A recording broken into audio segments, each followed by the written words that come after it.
Hello again guys, and welcome back to Rage Gaming and more Shadow of the Erdtree. Today we cover our stat coverage, this time with Arcane. It's a weird one again for this. Arcane weapons have had a pretty poor showing in the DLC, at least in its launch, between the strange choices in weapon function and design, or frankly, lacking output in various cases. But even so, there are still some new good options that are fun and unique and worth talking about. But as usual with these first lists, be aware that it's the early days, we're in our initial testing, don't take any ranking as law just yet, but we're getting pretty confident now we've had more time to test stuff, and there's a lot less weapons than, the base game at launch. With all that said though, let's begin.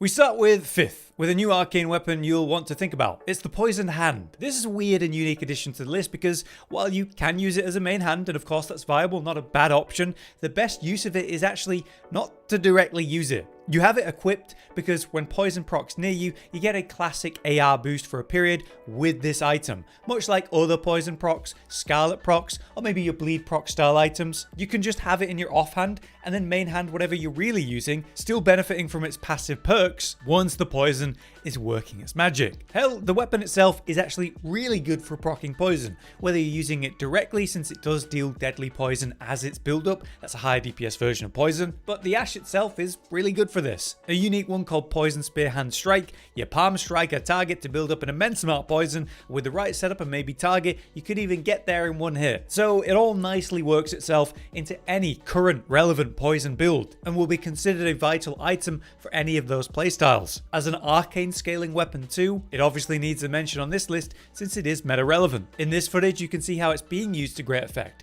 A Poison Fist build simply works it in for its AR increase, alongside the usual poison setups for the AR increases, with Poison Hand in that too. But yeah, let's now move on to weapons that we're more directly using. At 4th place then, we have the new Scythe, or Reaper as they're called as a weapon type, Obsidian Lamina. This is the weapon of the very cool Ansbach NPC, and while it is essentially a normal scythe that also scales with Arcane, it does come with a potent and unique Ash of War, and it's a dynasty style of Ash of War, so you could view this as a new Bloody Hellish weapon type, in which the Ash has you first evade backwards and then follow it with an attack combo. Those are the dynasty weapons as it turns out, but in this case, you can dodge in any direction, even towards the enemy while you're fighting, without necessarily untargeting and doing it backwards like with Bloody Hellish. This freedom of movement is going to be more relevant against players obviously, but can be handy against bosses all the same. When you're ready after doing that dodge, you can choose to follow it with a heavy attack, and then multiple combos into a strong combo finish, strong even compared to the Bloody Hellish's combo. The downside here is that it's a chain of hits that can be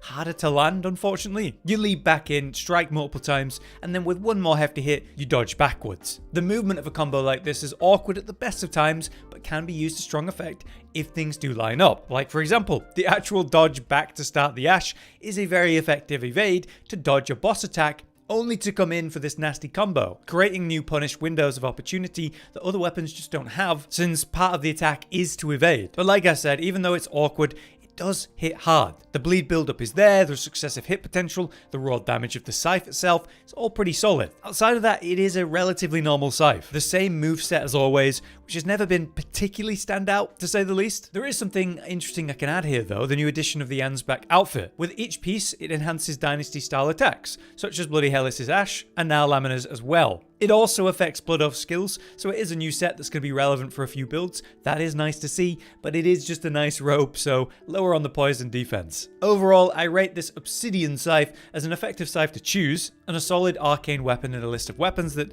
don't have strong showings at this point. Because it's unique though, we can't quite push it over the edge with insane buffs like something of Bloodflame Blade nature, though it is a hard to pin down style that should be effective in PvP, as something to think about. This brings us to 3rd place, where I have the most confusing weapon in design.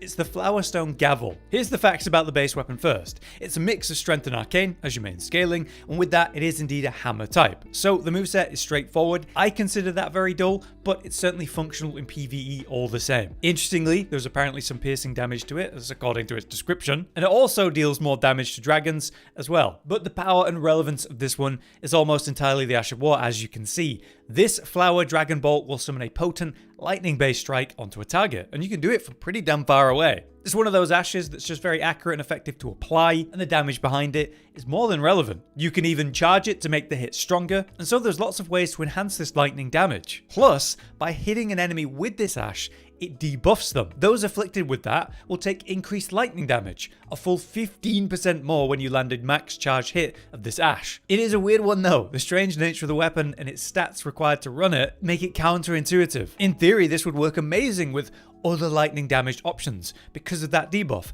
whether that's incantations or, maybe the dex option of the Grand Sex Spear. But yeah, you've got to commit to strength and arcane. Arcane certainly isn't relevant to that, and neither is strength. Really, this should scale with faith to work in with other lightning options because that'd be much more effective. And with the way the stats and scaling works on it now, no matter what way you go, getting lightning in outside of the ash is awkward. So very counterintuitive, as I said. Worse, it's just a physical weapon outside of that Ash of War. You're not getting a mix of physical and lightning on the normal hits like you might imagine. I thought after you used the ash, it'd buff up the weapon with lightning, but it doesn't do that. So it's like anti-synergy with your other lightning options, which is what it seems to be meant to be used with. Despite all of that, as you can see, the output of just spamming the Ash of War with a fast charge or fully charged is pretty damn impressive. That completely carries the weapon into relevance, just like some of the original weapons too with their ashes. So while there is a lot of confusion around this weapon and what it could have been, don't forget that the ash output here is strong, and it only makes itself stronger. So it makes it to third. Next up at number 2, we have a staff. Because this staff is rather effective at what it does. One of the strongest builds in the game right now,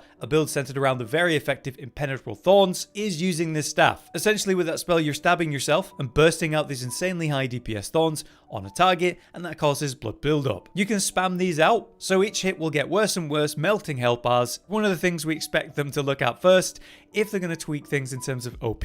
So to say the least, it's very effective and very well known. And yeah, a big part of it is the staff. Simply having the maternal staff equipped provides you with the passive perk to enhance finger sorceries, of which the thorns are not. And yet, if you cast sorcery spells which apply anything from bleed, poison, or arcane scaled status as a whole, using a staff with arcane scaling will scale up the status build-up. So while they nerfed the original game staff that did that, this new one is fully functional, and that's why it's so relevant to the build. You're proccing bleeds on a target much faster by having it equipped. And yeah, there's not much more to say about it. It's part of a meta build, one of the strongest things you can do in the game right now, and as an arcane scaling option that's relevant to why it is high on the list. But above that, number 1, we have Bloodfiend's Arm, obviously. This is an obvious choice we can highlight, so I'm going to be quick on this one. The top spot goes to Bloodfiend's Arm, an arcane scaling strength weapon. This colossal weapon essentially aims to do one thing and one thing only: fully charge heavy attacks onto a target as many times as possible. And the result is simply stupid damage. How and why? Well, you can change the affinity to blood to improve the arcane scaling to a B grade, leading you to commit to that much more than you do strength. The result is really hard hits, which we can enhance with various talismans, the physic, the usual business. Then there's a surprising amount of bleed build-up on this too, so we can work in potential usual bleed-related items for those enhancements. The only real downside here is that the weapon is super 1-0. You're trying to land heavy attacks and charge heavies at that if you can, and that's really it. So you could consider, like I do here, enhancing jump attacks as a way to give yourself another option. Basically a faster punish in between the windows where you can't quite get off a fast heavy. On top of that, I like to use the Ash of War, Royal Knight's Resolve, to make sure that one hit hits even harder. And at times, ego trading and breaking posture easily with a weapon as hefty as this is an option too. So overall, the output is comically high, and it's been the weapon of choice for many to face down the final boss of the DLC because it's arguably one of the best, if not the best, for that. And it's another one I expect them to nerf if they choose to do that kind of thing. But there you have it. That's our strange showing for Arcane. Multiple offhand style picks and weapons that I can pick apart between their strengths and weaknesses. It is a stat type that hasn't seen an impressive showing if talking about unique weapons. I mean, you'd hope the Pole Blade of the Bud, that new boss weapon, would be promising, but that has serious issues applying its main concept, the Scarlet Rot. So rebalancing definitely needed, especially for this type. In any case, I hope this was useful, and if it was, be sure to drop a like. For now though, I've been Hollow, you've been you, thank you for watching. Josh, Cotton, and Hollow with the videos, dropping the humor like a hammer on your tippy toes, bringing entertainment on a daily arrangement to take our insanity and turn it into entertainment. Yes, I said entertainment twice, to reiterate that it is nice to look into your faces on a mostly daily basis when you let us in your homes to make the whole world a stage. Goodbye.